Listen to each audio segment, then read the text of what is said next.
RJ की पढ़ाई में हम पढ़ेंगे लाइन्स एंड एंगल्स। तो व्हाट इज अ लाइन, तुम पहले बताओ। Line, a line has a length but it has no width, no thickness. A line is suppose to be extend infinitely in two directions in a general. अब इसमें तुम देखो किसमें length है सिर्फ, इसमें तो लेंथ और विड्थ दोनों है। इसका मतलब क्या हुआ कि ये लाइन नहीं है, कहीं से भी लाइन नहीं है। और ये जो साइन है ये भी गलत है, होगा ये साइन, वो तुम लोग को डेफिनेशन समझाने के लिए किया। रे पर आ जाओ। A ray is a part of line which has only one end point, it can extend infinitely in one direction, only figure shows by R ray A B. अब देखो इसे तुम ना टॉर्च वाले से उसे समझ सकते हो, क्योंकि टॉर्च में तुम लाइट ऑन करते हो ना, तो लाइट यहाँ रह जाती है, पीछे नहीं जाती है। इसकी लाइट यहाँ रह जाती है और आगे लाइट चलती चली जाती है जितना उसे जगह मिलता है। वैसे ये रे भी है, जितना जगह मिलेगा चलती चली जाएगी, चलती चली। और रे का साइन ये होता है। तो इनमें डिफरेंस ये है कि इसमें दोनों साइड एरो, यहाँ एक ही साइड एरो। एरो मतलब होगा कि वो चलता जा रहा है, और ये जो डॉट होगा ये इसका मतलब होगा कि वो रुक चुका है। तो लाइन सेगमेंट की बात करें, अब तुम इसे देखो, एक बार डायग्राम को देखो, मैं बताता हूँ कैसे। A line segment is a part of line with both ends fixed. मतलब क्या कि दोनों लाइन फिक्स्ड हैं। तुम इसे नॉर्मल से एग्जांपल समझ सकते हो, मैं ये कहीं से भी कॉन्सेप्ट नहीं है इसका, तो ये सब एग्जांपल की तरह तौर पे मत लिखा आ जाना।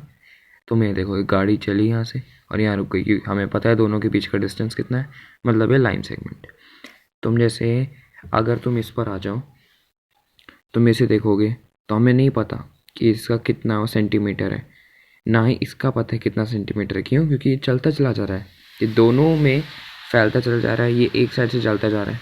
लेकिन ये हमें या तो 5 सेंटीमीटर होगा, 10 सेंटीमीटर होगा, 11 सेंटीमीटर होगा, जितना भी होगा हमें पता है। ठीक, दो फिक्स्ड एंड पॉइंट्स हैं, ये बस बताने के लिए मैंने एग्जाम्पल दिखाया है, ऐसा नहीं है कि यही है। कोलिनियर की पॉइंट्स की बात करें, कोलिनियर पॉइंट्स क्या है? ये भी लाइन की तरह ही है, बस इसमें होगा क्या कि इसमें जैसे तुम्हारे एक में ही बहुत सारे पॉइंट्स हों, एक लाइन में बहुत सारे पॉइंट्स होना। देखो कोलिनियर का पॉइंट्स का तुम लिख लो, मैं तुम जहाँ जहाँ मैं डेफिनेशंस बोल रहा हूँ तुम उनको स्लो कर लो, उसकी भी स्पीड, और ध्यान से सुन लो। कोलिनियर का बोल रहा हूँ, if 3 or more points lie on the same line, then these points are known as collinear points, and the points which do not lie on the same line are known as collinear points। तो ज़्यादा कुछ नहीं बोला है कि एक line पे दो से ज़्यादा पॉइंट्स होना कोलिनियर पॉइंट्स कहते हैं। बस एंगल की बात करें तो अब एंगल क्या है तुम थोड़ा गेस करो, मैं तुम्हें डेफिनेशन बता देता हूँ। An angle is formed when two rays have same end point। क्या मतलब? पहली चीज़ कि दो रेज की सेम एंड पॉइंट हो, पहला। दूसरा, the rays making an angle are called arms. अब ये जो दो बन रहे हैं ना, ये आर्म्स हैं।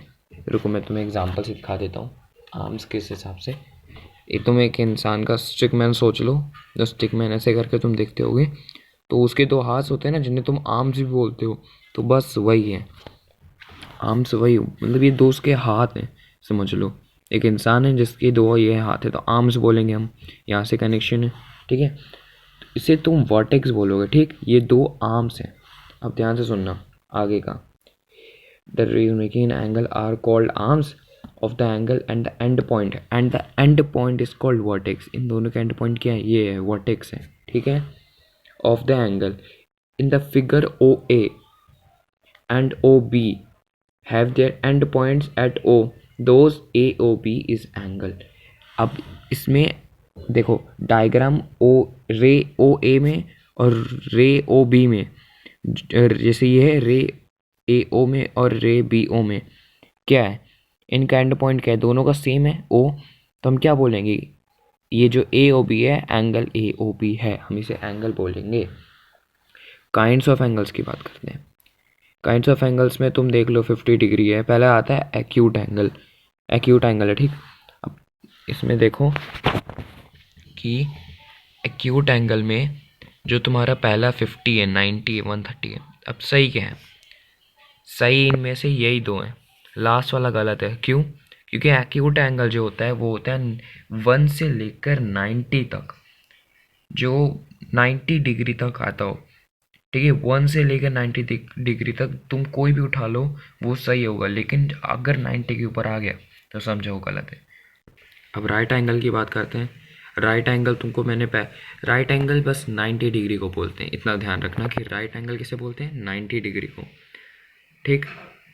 उसके बाद ऑब्ट्यूज एंगल। ऑब्ट्यूज एंगल जैसे राइट मैंने बताया था, एक्यूट एक्यूट में क्या था कि वो क्या था, वो 90 से, जैसे तुम देख लो पता चल जाएगा तुम्हें ऐसे ही।